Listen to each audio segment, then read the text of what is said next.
Yolanda Díaz. Firma por parte de la República Federativa de Brasil el ministro de Trabajo y Empleo, señor Luis Marinho.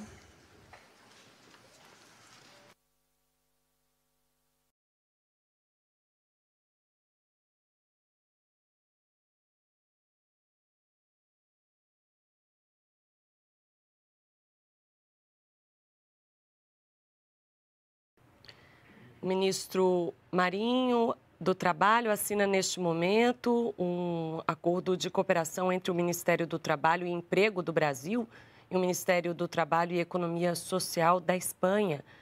O objetivo é fomentar o intercâmbio de melhores práticas, posicionar questões do trabalho no centro das estratégias nacionais de desenvolvimento econômico e social, além de socioambiental, com ênfase no protagonismo das organizações de trabalhadores e empregadores.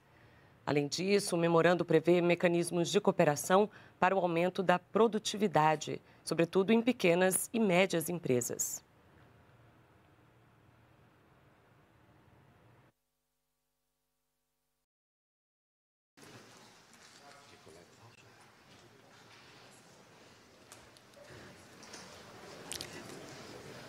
Carta de intenciones entre el Ministerio de Ciencia, Tecnología e Innovación de la República Federativa de Brasil, el Ministerio de Ciencia e Innovación del Reino de España, la Financiadora de Estudios y Proyectos de la República Federativa de Brasil y el Centro para el Desarrollo Tecnológico y la Innovación del Reino de España.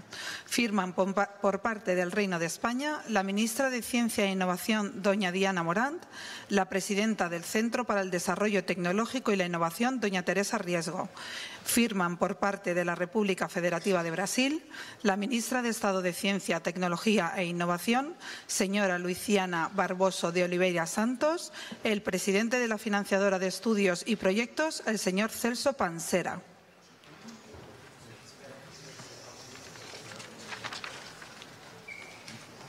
Agora, o acordo assinado na área de pesquisa científica, uma carta de intenções para a coordenação de projetos bilaterais de desenvolvimento e inovação tecnológica entre empresas brasileiras e espanholas. As áreas prioritárias desse acordo são saúde, meio ambiente, mudança climática, transição energética, alimentos, indústria 4.0, produção sustentável, mobilidade e transporte, tecnologias da informação e comunicações. Você confere neste momento a assinatura do acordo. Esta é a ministra da Ciência e Tecnologia, Luciana Santos.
Essa visita faz parte da intensa agenda diplomática que o presidente Lula iniciou logo após a posse, em janeiro deste ano. Lula já viajou para a Argentina, Uruguai, Estados Unidos, China, Emirados Árabes Unidos, Portugal e agora Espanha. A Espanha é o segundo principal investidor estrangeiro no Brasil, atrás apenas dos Estados Unidos.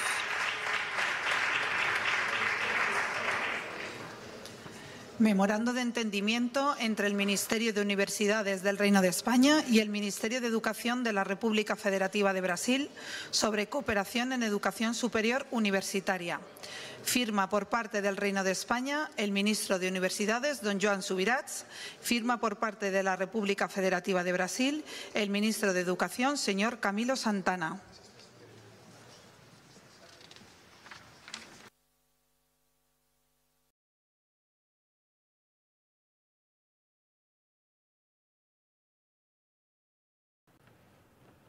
Você confere neste momento o ministro da Educação, Camilo Santana, que assina o memorando de entendimento na área da educação superior entre o Ministério da Educação, aqui do Brasil, e o Ministério de Universidades da Espanha, para intensificar o intercâmbio e também o reconhecimento de estudos entre os dois países.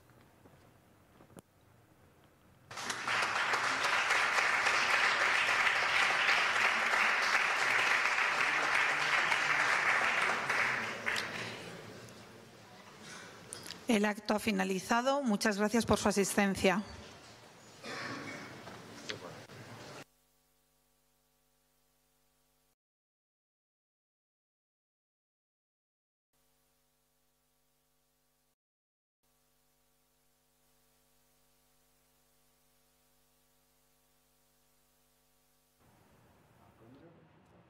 Você acompanhou conosco a assinatura de acordos entre Brasil e Espanha, com a presença do presidente Lula e do primeiro-ministro Pedro Sánchez, direto do Palácio de Moncloa, em Madrid. Logo mais, o presidente vai se encontrar com o rei da Espanha, Felipe VI, para um almoço no Palácio. Diminuem frente aos desafios, às questões ambientais, à questão também ao unilateralismo, que é algo suicida e que nos faz ter essa urgência em trabalhar com as questões climáticas. E por isso Brasil e Espanha compartilham dessa visão e também o presidente Lula nos trouxe conselhos sobre essa questão. E também nós estamos avançando para a questão de nossa eficiência, tanto energética quanto em saúde. E também falamos sobre o valor da civilização frente à barbárie e aos atentados contra o Estado democrático que aconteceram tanto em Washington como em Brasília. São várias questões que estão ligadas aos tempos atuais e que nos permitirão, com essas conversas, enfrentar esses desafios globais presentes. E por isso, nós da Espanha damos uma extrema importância a essa visita e a essa nova visão conjunta que é compartilhada a partir da assinatura desses atos e que nos ajudará nessa parceria estratégica entre nossos dois países. Então, por isso, nós queremos dar as boas-vindas a todas essas atividades que estarão em seguida, nos próximos meses, sob a nossa coordenação, o que nos fará avançar de forma muito estratégica. Eu gostaria de trazer algumas dessas dimensões. A primeira delas é a econômica. E sabemos, senhor presidente, que o Brasil se tornou, desde o ano passado, o nosso principal parceiro comercial. E a Espanha é o segundo investidor no Brasil e estamos cheios de esperança com relação à criação de emprego e de riqueza para os nossos países. E ontem também, Madrid acolheu um importante fórum econômico que dá continuidade ao encontro que foi celebrado mês passado em São Paulo e que estreita os nossos vínculos. Em termos de ciência e inovação, também assinamos uma carta de intenções para trazer atividades de características inovadoras no âmbito ecológico, também no âmbito da educação superior, o ensino superior e universitário, e iniciativas no âmbito do trabalho que vai expressar a maturidade e a diversidade de nossas relações.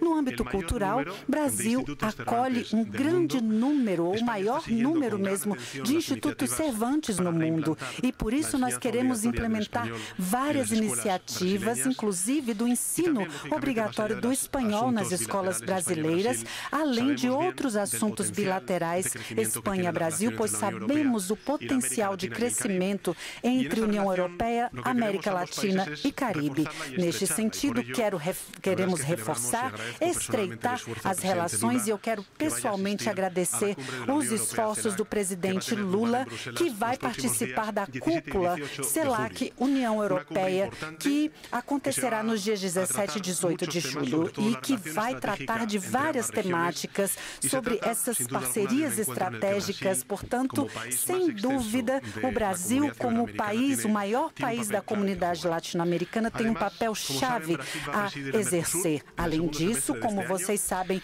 o Brasil vai presidir o Mercosul no segundo semestre desse ano, que coincide com a União Europeia em sua presidência, o que se torna uma extraordinária oportunidade para materializar nossa aproximação em processos concretos dentro da União Europeia e Mercosul. Nós queremos levar adiante esse importante acordo comercial também entre Mercosul e União Europeia e, por isso, saudamos e parabenizamos ao presidente Lula por essa importante iniciativa. Também falamos de temas globais, como a emergência das questões climáticas, as secas e também a questão da guerra na Ucrânia. Portanto, quero agradecer o seu envolvimento, presidente Lula, e sentimos muito a falta de vocês, do engajamento e comprometimento do Brasil nesses assuntos globais. E, por isso, saúdo também o seu interesse em avançar para que tenhamos paz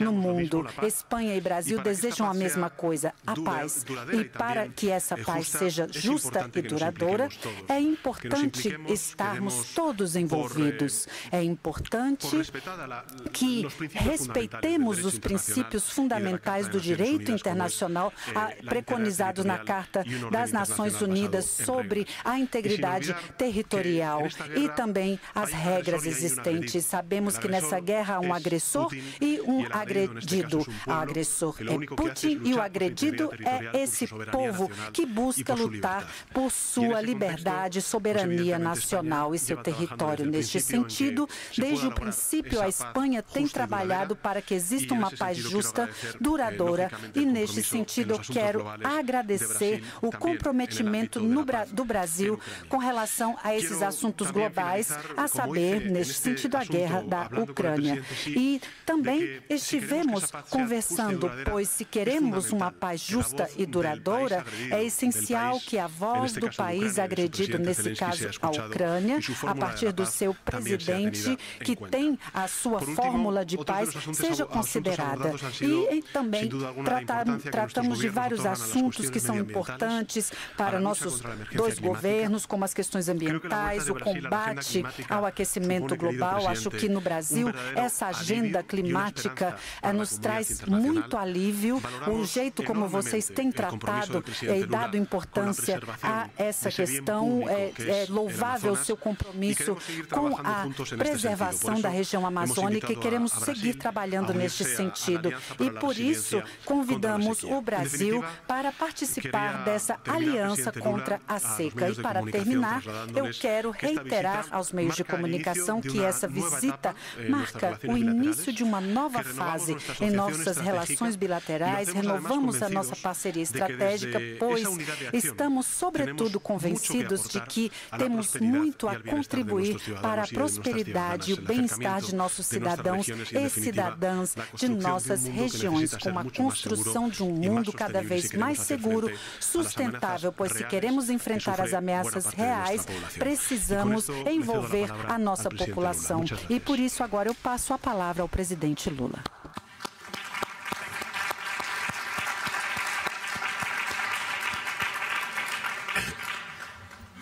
Meu caro amigo Pedro Sánchez, presidente de governo da Espanha,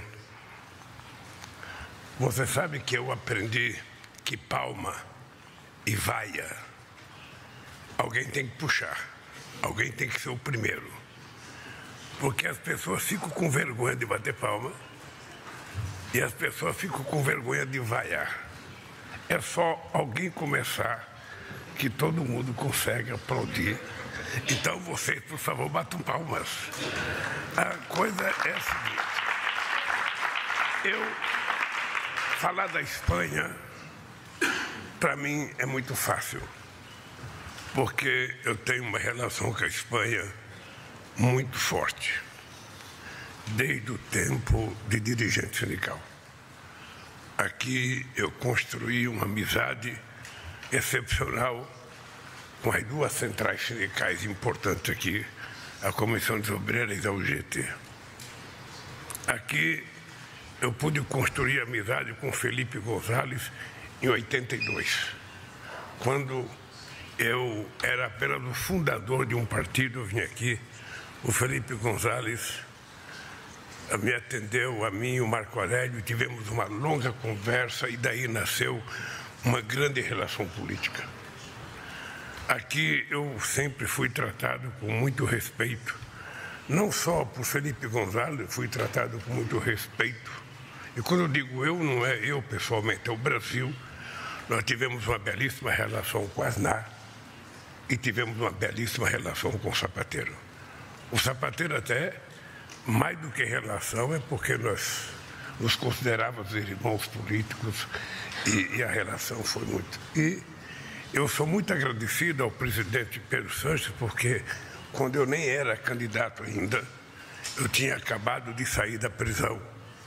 Todo mundo acompanhou essa história e o Pedro Sánchez me recebeu aqui no Palácio para conversarmos, então eu sou eternamente grato. Sou grato pelo tratamento que vocês deram a mim, a minha esposa e a minha delegação, e sou grato pelos acordos que os nossos ministros acabaram de firmar agora. Eu tenho dito que o Brasil voltou. O Brasil voltou porque eu acho que nós estávamos com saudade do mundo e o mundo estava com saudade do Brasil. O Brasil ficou praticamente 6 anos isolado dos demais países. A gente não tinha relação com a América do Sul, não tinha relação com a Europa, não tinha relação com a Ásia e não tinha relação com a África. Aliás, eu aprendi na minha vida política que para um país ter relação com a África, o presidente daquele país não pode pensar apenas com a cabeça. Ele tem que ter um pouco de coração. Porque normalmente a gente olha para a África e sente de que a África só é pobreza. A gente não consegue entender que aquele continente já foi totalmente livre. Aquele continente já foi autossuficiente dos alimentos que eles comiam. Eles já foram autossuficientes em tudo que eles precisavam. Na verdade, a colonização é que deixou eles dependentes. Por isso que quando nós tivemos a primeira reunião do G20, eu disse que se o mundo desenvolvido estava com problema de consumidores, era importante que a gente utilizasse um pouco do dinheiro para ajudar no desenvolvimento da África, até para que a gente pudesse fazer com que surgissem novos consumidores para os produtos produzidos nos países ricos. Ao invés da gente fazer isso, o que aconteceu é que a gente colocou o protecionismo outra vez em funcionamento e cada país se trancou dentro de si e a gente não conseguiu fazer avançar. Praticamente muita coisa não avançou. E eu estou aqui na Espanha hoje para dizer ao presidente Pedro Sánchez que o Brasil está totalmente de volta ao cenário político internacional. Eu não sei se eu poderei visitar todos os países que eu já visitei em 8 anos, mas eu quero visitar todos os países que for possível visitar.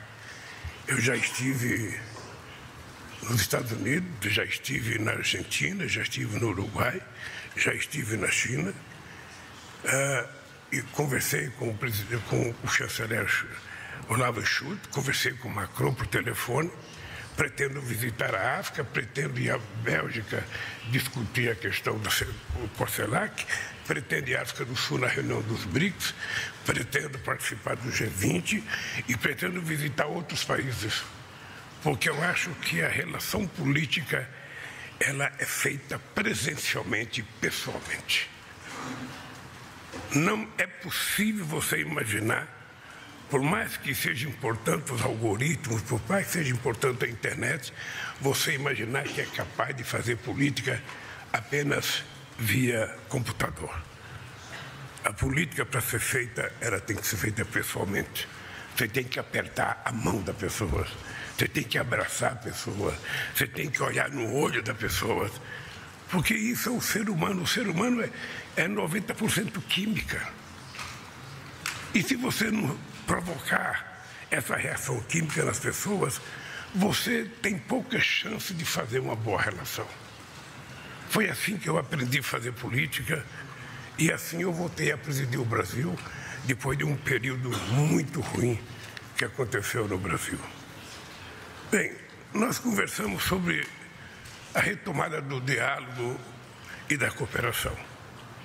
O Brasil certamente tem uma dívida de gratidão com a Espanha, porque a Espanha é o segundo parceiro do Brasil, o segundo país investidor que mais investe no Brasil.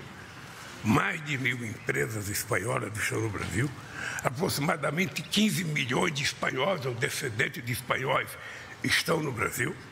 O meu time de futebol, o Corinthians, foi fundado por espanhóis. Portanto, eu tenho muito a ver com a Espanha, porque até o meu time foi fundado por espanhóis. E a minha vinda aqui é para dizer para a Espanha, o Brasil está de volta. A gente vai recuperar o que nós já tínhamos construído. A gente vai voltar a investir muito na educação. A gente vai investir no ensino fundamental. A gente vai investir na escola de tempo integral. A gente vai investir nas universidades. A gente vai investir em pesquisa. A gente vai cuidar da questão do clima com responsabilidade. Nós assumimos o compromisso de não, de até 2030, chegar a desmatamento zero na Amazônia. Nós não queremos transformar a Amazônia num santuário da humanidade. O que nós queremos é transformar aquele território que é soberano do Brasil, num centro de pesquisa, para que os pesquisadores do mundo inteiro possam participar de pesquisar a riqueza da nossa biodiversidade e ver se da riqueza da biodiversidade a gente pode extrair produtos para a indústria de fármacos, para a indústria de cosméticos, para gerar emprego para 25 milhões de pessoas que moram lá.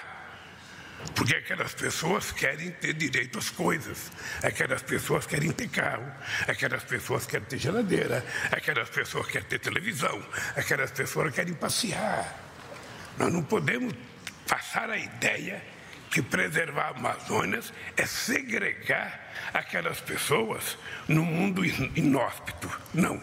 Nós queremos que eles tenham acesso à mesma coisa que tem as pessoas que moram em Madrid. Mas isso pode ser feito sem que a gente utilize a derrubada de árvores como pretexto para o progresso. No caso do Brasil, a nossa agricultura ela pode praticamente dobrar a sua produção, que não é pequena. Nós chegamos quase a 300 milhões de toneladas de grãos. A gente pode dobrar sem precisar desmatar a Amazônia, sem precisar mexer no Pantanal, sem precisar mexer na Caatinga, sem precisar mexer na Mata Atlântica. A gente pode dobrar a produção apenas recuperando as terras degradadas que estão, hoje inutilizadas no Brasil. Você pode recuperar essa terra e voltar a produzir o que você quiser. Vocês sabem que o Brasil é o maior produtor de proteína animal do planeta. Nós temos aproximadamente 223 milhões de cabeças de gado. Mesmo assim, nós temos 33 milhões de pessoas passando fome. Fome que nós tínhamos terminado em 2012. Em 2012, a ONU reconheceu que no Brasil não existia mais fome. Tudo aquilo que a gente construiu em 13 anos, a extrema-direita destruiu em apenas 4 anos. E nós agora estamos a construir. Só para ter ideia, presidente, nós tínhamos o maior programa de casa popular da história do Brasil. Muitas casas que estavam quase prontas foi simplesmente paralisada. Nós temos 14 mil obras paralisadas no Brasil. Só na educação nós temos 4 mil obras paralisadas. Simplesmente não fizeram nada. Só para vocês terem ideia, este ano, no setor de transporte, nós vamos investir mais do que o nosso ex-governo investiu em 4 anos. Porque nós estamos com uma obsessão. É preciso fazer a economia crescer, Porque somente a economia crescendo é que você pode gerar emprego, somente gerar emprego é que você pode distribuir renda, e somente distribuindo renda é que a gente vai acabar com a fome no nosso país. As políticas de compensação, como o Bolsa Família, a gente não quer que seja para sempre. A gente quer que o povo arrume emprego, trabalhe e depois que começar a receber salário, a própria pessoa entrega o seu cartão. Então nós queremos mostrar ao mundo outra vez que é possível acabar com a fome. A fome não é um fenômeno da natureza. A fome é um fenômeno da falta de responsabilidade dos governantes do planeta Terra. Todos os países poderão acabar com a fome se todos os países colocarem o pobre dentro do pressuposto, dentro do orçamento. Acontece que muitas vezes o pobre é esquecido. Você coloca a diplomacia, você coloca todas as pessoas organizadas da sociedade estão dentro do orçamento. Quem é que não está dentro do orçamento? As pessoas não organizadas. Quem são as pessoas não organizadas? São as pessoas mais pobres de cada país. Então, para nós é um compromisso de fé voltar a acabar com a fome no Brasil. Para nós é um compromisso de fé investir na educação, porque não existe, e eu tenho muito orgulho, Pedro Sanches, de ser o único presidente do Brasil que não tem o diploma universitário. O único da história do Brasil. E sou o presidente que mais fiz universidade na história do Brasil, que mais fiz escolas técnicas na história do Brasil. Porque mesmo não tendo diploma universitário, e não precisa ter para compreender as coisas que são óbvias, não tem modelo de nenhum país que conseguiu se desenvolver, que conseguiu crescer sem antes investir na educação. Não existe.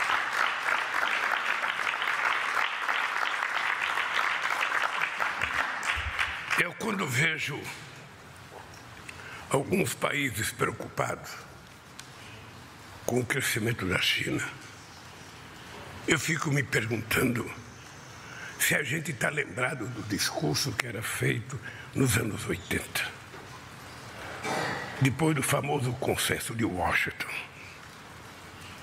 depois que se criou a ideia que o mundo não teria mais problema se fosse globalizado.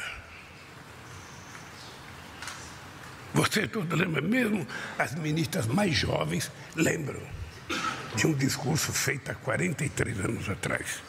A globalização era a saída para a humanidade.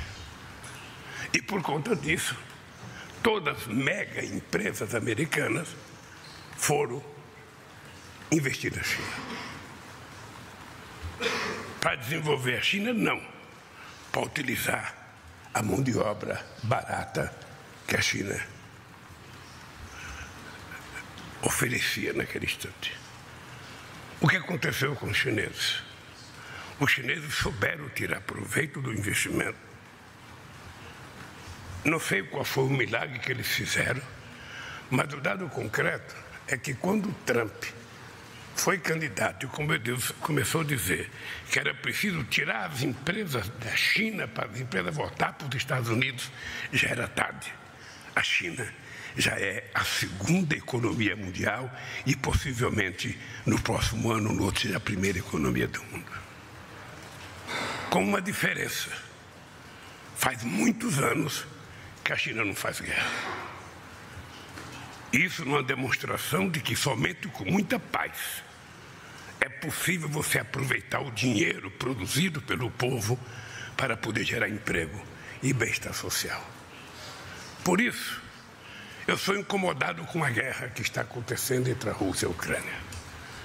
Ninguém pode ter dúvida de que nós, brasileiros, condenamos a violação territorial que a Rússia fez contra a Ucrânia. O erro aconteceu, a guerra começou. Agora não adianta ficar dizendo quem está certo ou quem está errado.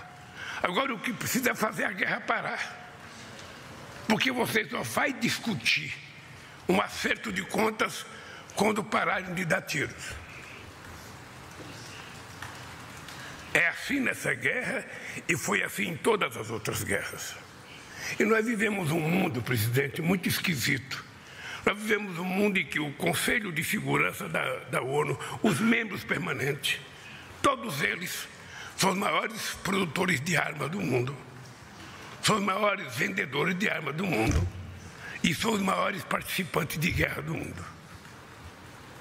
Então eu fico me perguntando se não cabe a nós, outros países que não somos membros permanentes do Conselho de Segurança da ONU, fazer uma mudança na ONU, colocar mais países. Por que a Espanha não está? Por que o Brasil não está? Por que o Japão não está? Por que a Alemanha não está? Por que a Índia não está? Por que a Nigéria não está? Por que o Egito não está? Por que a África do Sul não está? Quem é que determina os vencedores da Segunda Guerra Mundial? Mas isso já faz muitos anos. A geografia do mundo mudou, a geopolítica mudou, a economia mudou. Então nós precisamos construir um novo mecanismo internacional que possa fazer coisas diferentes. Veja que a ONU era tão forte que em 1948 ela conseguiu criar o Estado de Israel. Em 2023 ela não consegue criar o Estado palestino. Só para a gente medir o que aconteceu nesses anos todos. Quando os Estados Unidos invadiu o Iraque, não houve discussão no Conselho de Segurança.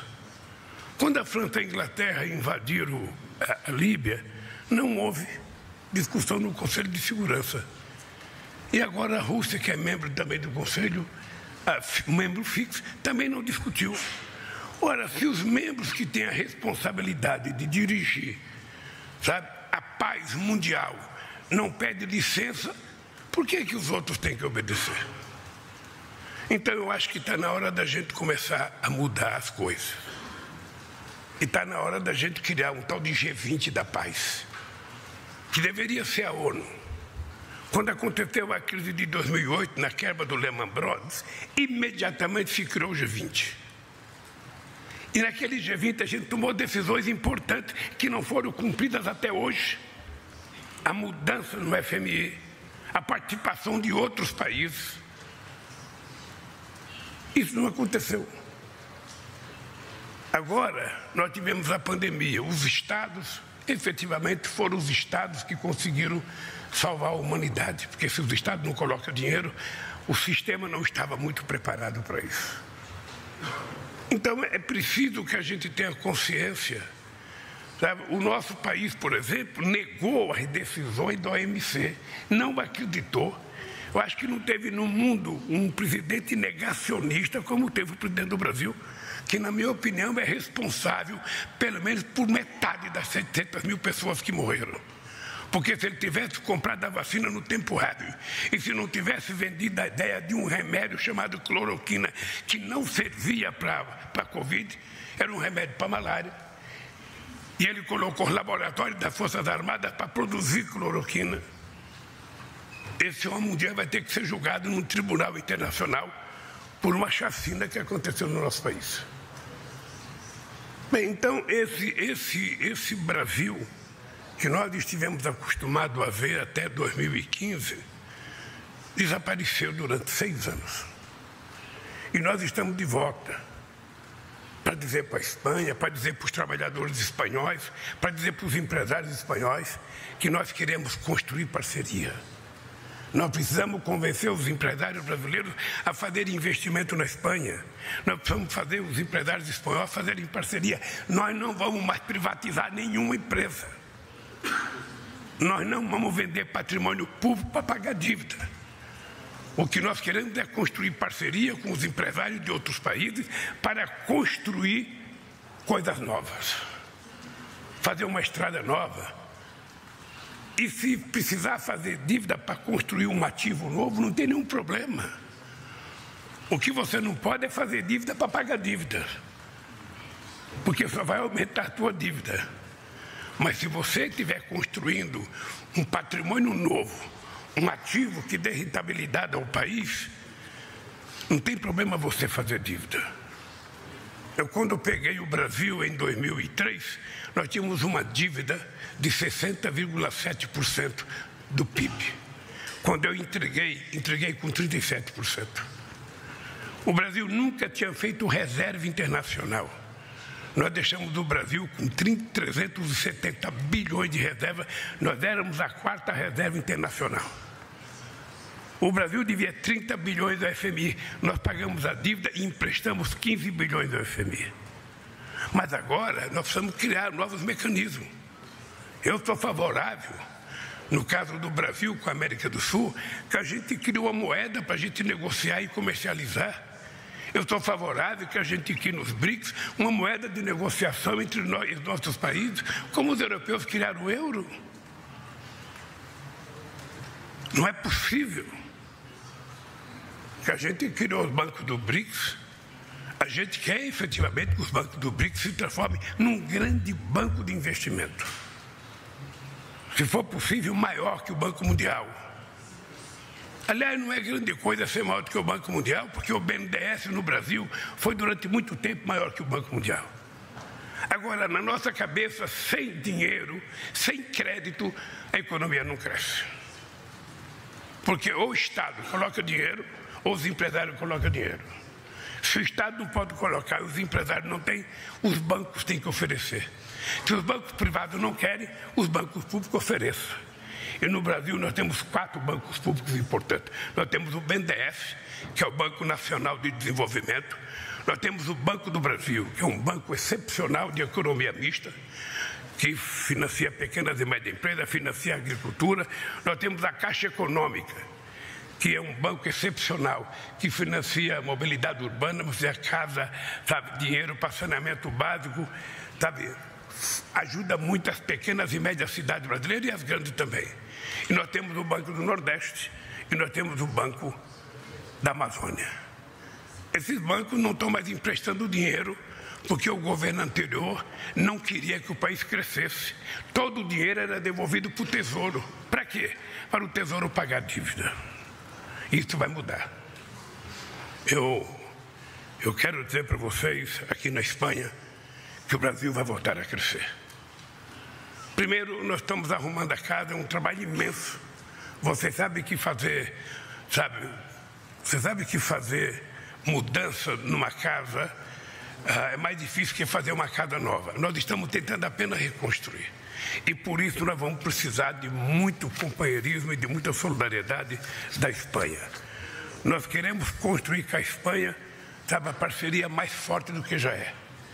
E por isso, meu caro amigo Pedro Sanches, eu quero te dizer que nós contamos com a Espanha.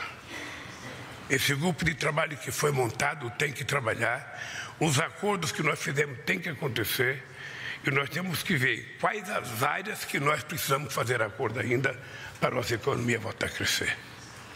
E eu tenho certeza que isso vai acontecer, porque não há porquê não dar certo a relação Brasil-Espanha. Eu quero te dizer, meu caro, estou de volta, o Brasil está de volta e nós vamos trabalhar junto para tentar melhorar os nossos países e tentar mudar um pouco o mundo. Muito obrigado, querido.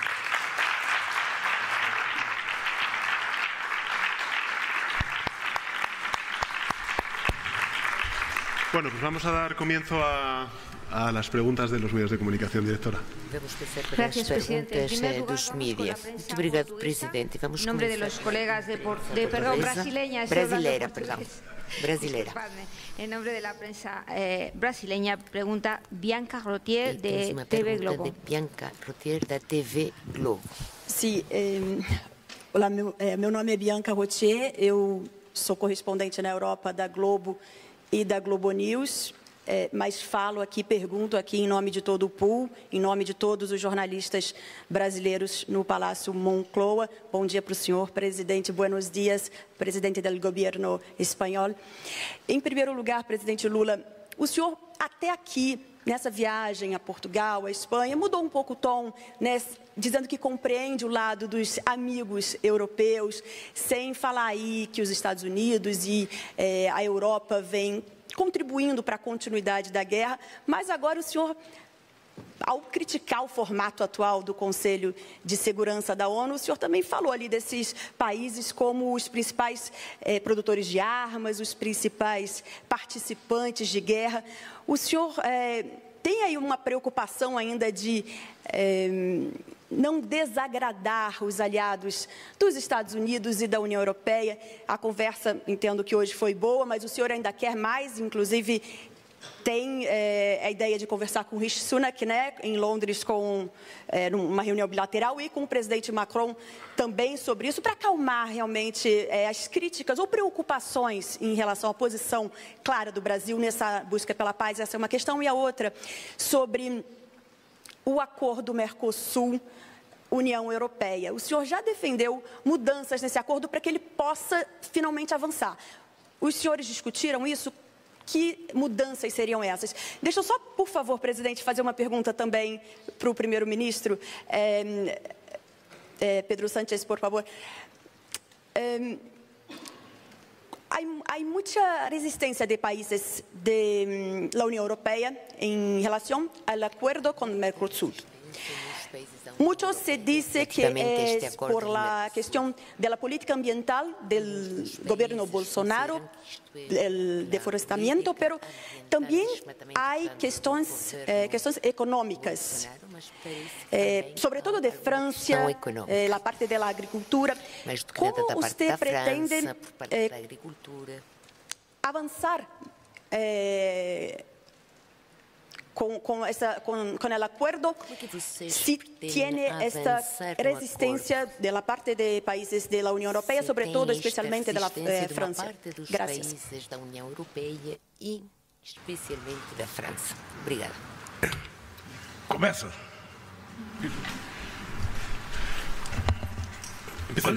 Pues, muchas gracias, Bianca, por su pregunta. Muito obrigado, Bianca, pela sua pergunta. Eu acho que a presidência espanhola do Conselho da União Europeia vai representar um quadro muito importante para as relações entre a América Latina e as Caraíbas e a União Europeia. Vamos ter a cimeira, portanto, entre a União Europeia e a CELAC, a primeira de 2015, que vai se celebrar em Bruxelas, não em Espanha, em Bruxelas. E, portanto, o nosso objetivo é criar um mecanismo de diálogo permanente entre as duas regiões para estreitar os laços entre os dois blocos. Acho que temos muitos interesses compartilhados, muitas coisas em comum, e a primeira coisa é que acho que podemos ser juntos mais fortes dentro das mudanças geopolíticas atuais. Podemos ser mais fortes se estamos mais juntos. E nesta estratégia de investimentos, de relações políticas, empresariais, etc. Eu acho que a Espanha e o Brasil partilhamos a base fundamental sobre a que vamos construir. Para além destas cúpulas e outros encontros, temos o acordo do Mercosul. Há poucos elementos para não atingir um acordo, mas, para além do mais, estamos a pesar estes obstáculos e se conseguirmos contextualizar estes problemas num momento em que a Europa, o presidente Lula, vai falar em nome da sua região, eu acho que se verdadeiramente temos uma oportunidade, esta oportunidade é agora. Porque a Europa agora precisa de aliados.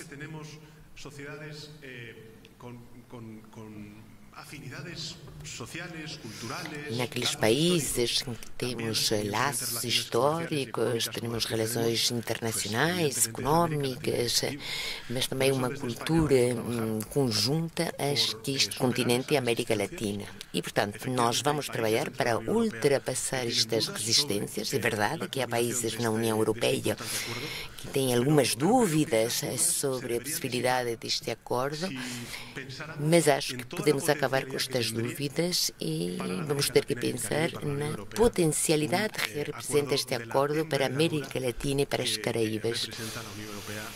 este acordo, um acordo de grande envergadura e, portanto, vamos tentar colaborar. Como vocês já sabem também, a política comercial é um pedido que nós passamos, portanto, à União Europeia. São eles que negociam em nome dos 27 membros, mas acho que vamos ter também a nossa parte que dizer. E o meu compromisso com o presidente Lula é precisamente isto. Vamos trabalhar, eles vão estar na liderança do Mercosul e nós, da Espanha, na presidência da União Europeia. Portanto, acho que vamos ter uma conjuntura apropriada para verdadeiramente culminar este processo e atingir um acordo importante. Espero, oxalá, vamos trabalhar para tentar obter este acordo durante este ano até. Olha, eu vou tentar ser o mais curto possível, porque já me passaram um papelzinho aqui, que eu já estou atrasado para a reunião com o rei Felipe. E você sabe que com o rei a gente não atrasa. Bem, primeiro o presidente Pedro Sánchez disse, se fosse fácil o acordo, a gente já teria feito. Eu participei da reunião da Organização Mundial do Comércio muitas vezes. Nós, em 2008, quase chegamos a um acordo. Por que nós não concluímos o acordo da Organização Mundial do Comércio em 2008? Primeiro, porque tinha eleição nos Estados Unidos. O Bush resolveu suspender até passar as eleições. E tinha eleição no estádio do negociador da Índia, que também pediu para suspender. Nós imaginávamos que quando o Obama voltasse, a gente ia voltar na Organização Mundial do Comércio e concluir. Nunca mais houve reunião da Organização Mundial do Comércio para finalizar o acordo. Então não é fácil, porque o acordo mexe com o interesse da sociedade. A Espanha, quando vai negociar, ela tem que saber os interesses dos produtores desse ramon delicioso que ela produz. Sabe, que não quer perder a primazia de ser o melhor. O Brasil também tem os seus interesses. Então é difícil. O que acontece?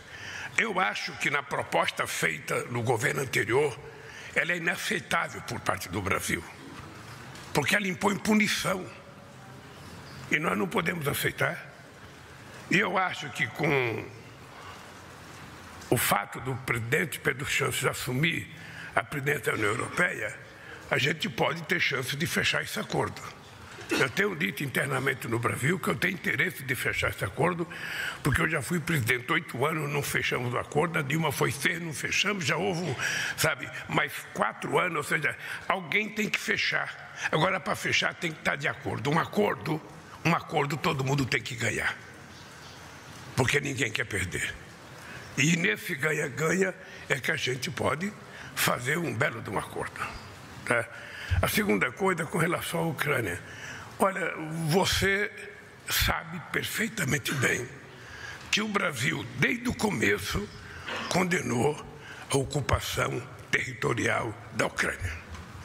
O Brasil foi taxativo em condenar. Eu lamento que eu não era presidente na época. Senão esse negócio da paz que eu estou falando hoje, eu tinha falado antes da guerra começar. Acontece que eu não era presidente, e quem não é presidente, não tem poder nenhum de intervir num conflito entre dois países. O que eu acho? Eu acho que não tem ninguém falando em paz no mundo. Não tem ninguém falando em paz, a não ser eu que estou gritando paz. Como se estivesse isolado no deserto. Eu já falei em paz com Biden, já falei com o Olavo Schultz, já falei com o Macron, fui conversar com o presidente Xi Jinping, falei hoje com o presidente Pedro e vamos ter uma conversa mais longa, falei com o presidente de Portugal e com o primeiro-ministro. É preciso encontrar um grupo de pessoas dispostas a encontrar um meio de parar a guerra. Porque quando parar a guerra, você sente em torno de uma mesa e você então estabelece o que vai acontecer na guerra. Por enquanto, você tem 2 países em conflito, cada um dizendo, eu não abro mão, o outro eu não abro mão. Eu sei que não é correto mostrar o exemplo, mas eu já fiz greve quando eu dizia 80% ou nada. Eu ficava com nada. Então, a guerra está num estágio em que acho que está precisando de uma interferência de um grupo de países amigos que possam sentar e estabelecer uma regra. Primeiro, vamos parar de matar gente, vamos parar de destruir o que já está construído e vamos ver aonde é que a gente pode chegar. Se não formos capazes de fazer um acordo, paciência. Mas o problema é que eu acho que a guerra começou sem que houvesse muitas, mas muitas negociações para ter acordo. Então eu ainda vou tentar, eu vou continuar tentando, vou continuar falando. Sabe, o Celso Amorim esteve conversando com o Putin, o Celso Amorim vai viajar à Ucrânia para falar com o Zelensky.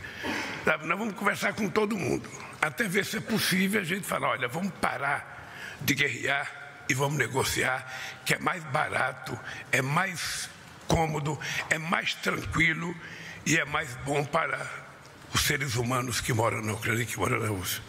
É isso que nós vamos tentar continuar fazendo. Só para você saber, agora sim, com o poder de presidente da República, nós estamos tentando estabelecer todas as negociações possíveis até chegar nos dois que estão em guerra para saber se eles querem parar. Quando eu digo que eu compreendo o papel da Europa, é porque a Europa está no continente que está guerra. Tem países europeus importantes que está quase que fronteira com a Rússia. Então, obviamente, que a preocupação dele é diferente da minha preocupação, que estou a 14 mil quilômetros de distância. É diferente. E por isso eu tenho a comodidade de falar tanto em paz, sabe? E achar que a gente não tem que fazer opção. Não é o fato de você ser contra ou a favor. Todos nós somos contra a guerra. Mas a guerra já começou. E eu acho que a condução da discussão sobre a guerra está errada. A ONU, que me perdoe, a ONU já poderia ter convocado algumas sessões extraordinárias com todos os países membros da ONU para discutir a greve. Por que não fez isso? Então nós vamos tentar provocando a possibilidade de fazer essa discussão. E eu espero que a gente possa concluir essa paz, porque não interessa a guerra nem a Ucrânia, não deveria interessar a Rússia e não interessa a Europa, não interessa ao Brasil, porque nós também estamos tendo problema, sabe? Sobretudo na questão agrícola. Então nós queremos paz, é só isso. E vamos continuar trabalhando. Sabe, quando eu me recusei a vender mísseis para a Alemanha, era porque os mísseis eram para a Ucrânia. E eu disse ao meu amigo Olavo Schultz, eu não vou vender, porque se a Ucrânia utilizar esses mísseis e um russo for morto com um míssil desse, o Brasil entrou na guerra. E o Brasil não quer entrar na guerra. Esse é o dado concreto. O Brasil quer entrar numa zona de paz e tentar ajudar. E vamos trabalhar para isso. É essa a posição do Brasil. Espero que fique definido de uma vez, porque em todo o país me pergunta a mesma coisa. Acabou? O rei está esperando. No, tenemos, presidente, una pregunta más a de los medios españoles. Es Javi López, de 20 minutos. ¿Qué tal? Buenas tardes, soy Javier López, de 20 minutos. Les hago las preguntas de los periodistas españoles. Vou colocar as perguntas dos jornalistas espanhóis. Primeiro, para o presidente Lula. Você fala de negociar, abrir a mão. Eu gostaria de saber se você considera que o Donbass é da Rússia ou da Ucrânia. E também saber se você perguntou ao presidente Sánchez, pediu ao presidente Sánchez, portanto, que deixasse de vender armas e fosse para a equipa de mediação de negociação. E para o presidente Sánchez, considera, como considera esta postura do presidente Lula no conflito? E também ontem se falou por parte da OCDE que na Espanha os salários desceram. Você está a falar de que vão subir, mas o que mais pode fazer o governo? Estão a debater algumas ajudas ou alguma coisa que possam fazer também na comunidade de Valência? E habitação, poderia nos dar mais pormenores sobre aquilo que anunciou ontem no Senado sobre as novas habitações? Que eu não entendi a pergunta feita para mim. Se o companheiro puder responder. Perguntar novamente, porque eu não entendi a pergunta.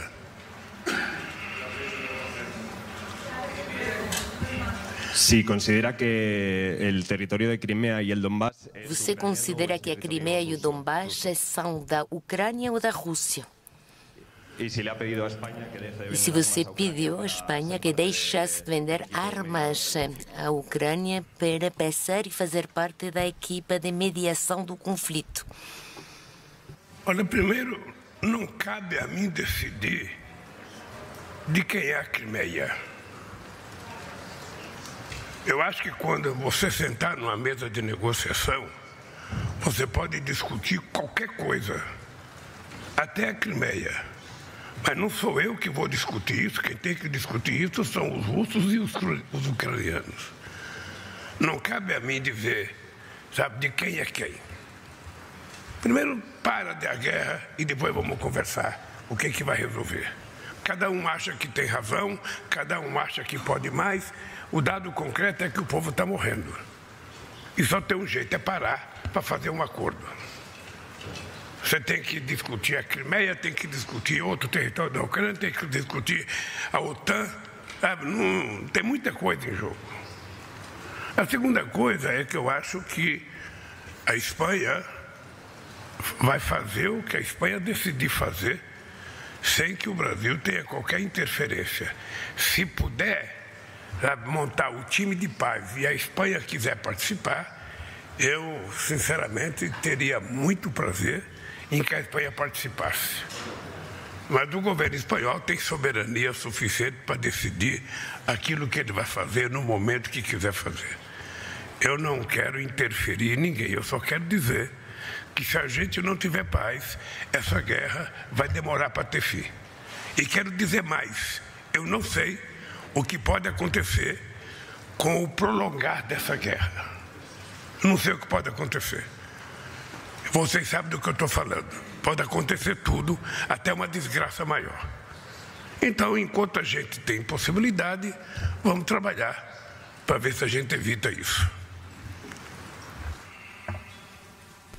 Muchas gracias, Javier, por sus preguntas. Telegráficamente, muito obrigado, Javier, pelas suas perguntas. Muito rapidamente, porque o presidente Lula tem um apontamento com o nosso chefe de Estado. Você fez duas perguntas, primeiro sobre a posição do Brasil na Ucrânia, dois sobre habitação e terceira pergunta sobre os salários reais. E vou tentar responder muito rapidamente as três. Relativamente à posição do Brasil na Ucrânia, eu acho que, pronto, a sua posição foi dita pelo presidente Lula. O Brasil está de volta, o Brasil é uma potência mundial. Infelizmente não ouvimos a sua voz, a voz do Brasil durante muitos anos. A sua voz não esteve ativa na resolução de conflitos e nos desafios que nós temos. Ninguém poderia pensar que vamos poder resolver o desafio da emergência climática sem o compromisso do Brasil, por exemplo, para dar mais um exemplo. E, portanto, quando o presidente Lula está a pedir uma reforma do Conselho de Segurança das Nações Unidas, a minha interpretação é que eu acho que ele não está a pensar que não serve o sistema das Nações Unidas e o sistema das relações multilaterais. Eu acho que está a fazer isto porque ele acredita no multilateralismo para responder aos desafios globais que nós temos. E temos a emergência climática e temos também a guerra. E, portanto, se vamos para os fatos, o Brasil, na Assembleia Geral das Nações Unidas, sempre afirmou a sua condena rotunda à invasão da Ucrânia. E, portanto, sempre defendeu a integralidade territorial da Ucrânia. Pois podemos ter nuances, e tenho algumas nuances relativamente àquilo que foi dito pelo presidente do Brasil. Mas acho que o importante é, o Brasil está a defender a integridade territorial da Ucrânia e, portanto, está a defender a ordem internacional baseada nas regras. E segundo, o mais fundamental, é que vamos ter que trabalhar todos juntos. O Brasil está a pedir que trabalhemos todos juntos pela paz para acabar com a hostilidade e respeitando a soberania nacional, para mim, do povo que está a ser agora agredido, que é a Ucrânia. E neste sentido, eu gostaria de transmitir ao presidente Lula que é muito importante o passo para a frente que deu o Brasil, como também acho que é muito importante que um ator global tenha apresentado um documento base. E acho que é muito importante que a comunidade internacional, todos os países, não apenas os europeus, que já pronunciamos a nossa posição de forma clara, mas que levemos em conta também qual é a forma de paz que está a pedir o país agredido, porque o primeiro que temos que ouvir em primeira pessoa a Ucrânia. E a partir daí, agradecer, e não poderia ser de outra forma, o compromisso do presidente Lula e do Brasil para ficar ativos e para participar como potência global que eles são para resolver os vários desafios a que nos enfrentamos, o conjunto da humanidade se enfrenta. 2. Salários. O presidente Lula falou de algumas das políticas para defender as rendas que ele fez, porque teve a honra de ser presidente durante 2 mandatos e como precisamente a extrema-direita acabou com muitas destas políticas para a defesa das rendas. Ele tinha lutado contra as desigualdades, também contra a fome que sofre uma parte da sua povoação. Aqui na Espanha, Sr. Presidente, nós também sofrimos da pobreza e da desigualdade. Somos, de facto, um dos países com mais desigualdades na Europa. E isto também tem a ver com aquilo que aconteceu após a crise.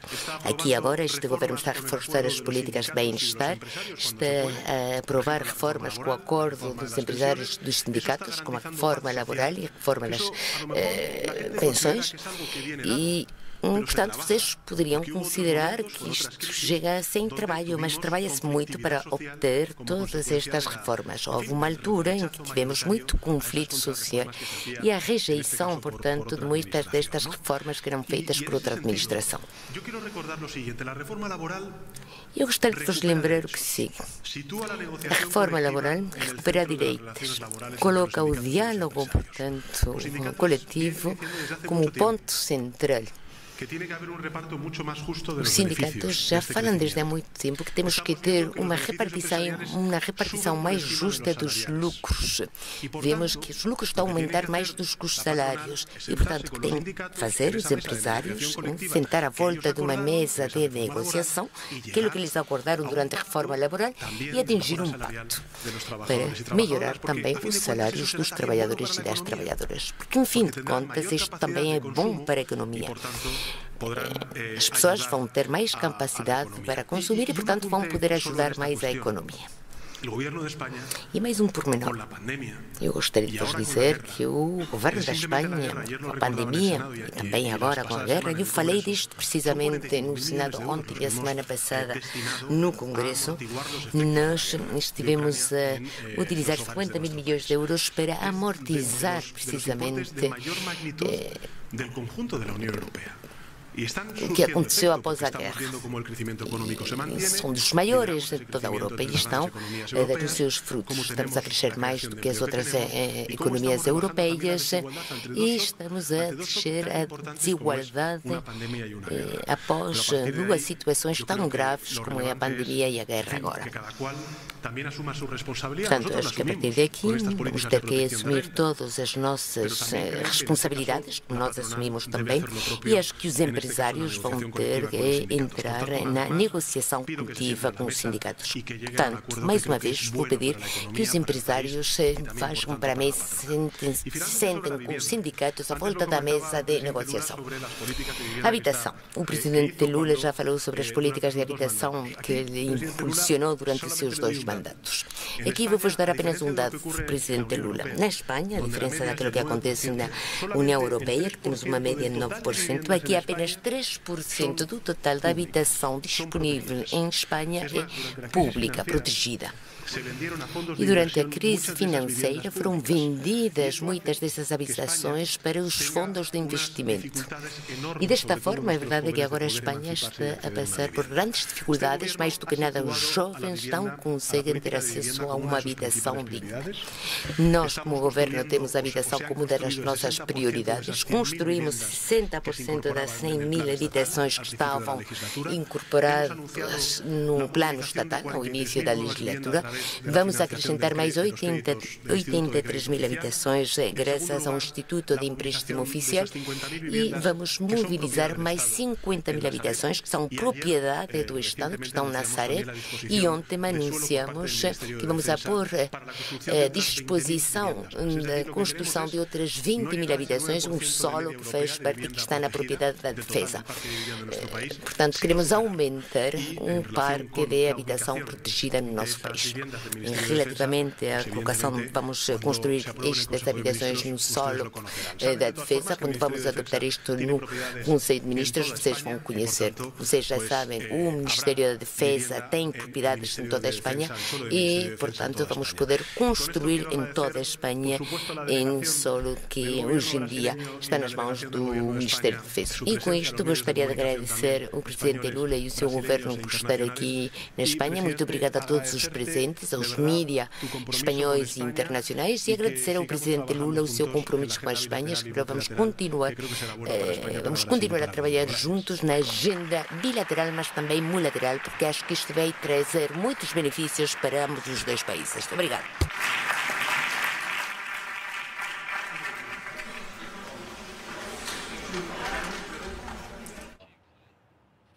Esta foi a declaração à imprensa do primeiro-ministro espanhol Pedro Sánchez e do presidente Lula, que está em viagem oficial à Espanha.